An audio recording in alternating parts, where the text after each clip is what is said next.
मित्रांनो, श्री गुरुचरित्र हा 5वा वेद मानला जातो. श्री गुरुचरित्र हा साधा सुधा ग्रंथ नसून वरद ग्रंथ आहे. दैवी शक्तीने व्यापलेला सिद्ध मंत्र रूप आहे. पहिली गोष्ट म्हणजे श्री गुरुचरित्र वाचणारीच व्यक्ती मुळातच खूप भाग्यवान व पुण्यवान असते.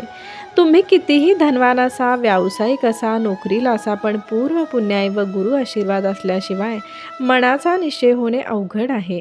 घरी आपण पारायण करतो त्याचे 10 पट फळ मिळत असते मित्रांनो, तर श्री दत्त क्षेत्रात किंवा स्वामी केंद्रामध्ये याचे 100 पट फळ मिळते. कारण दत्त महाराजांची पुण्यभूमी आहे हे कधीच विसरू नये.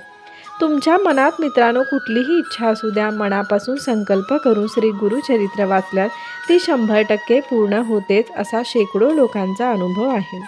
ज्यांचे मनोबल पूर्ण खच्चीकरण आहे, मन स्थिर राहत नाही, एकाग्रता संपली आहे, आत्महत्येचे विचार येतात, डिप्रेशनमध्ये आहेत, संतानप्राप्ती होत नाही, विवाहयोग अडथळे आहेत किंवा नोकरी व्यवसायात अपयश आहे, विवाह विलंब, अडलेले विवाह जुळतात, तुमच्या घरात आर्थिक उत्कर्ष, आर्थिक टंचाई होत असेल किंवा पितृदोष असल्यावर खूप फरक पडतो.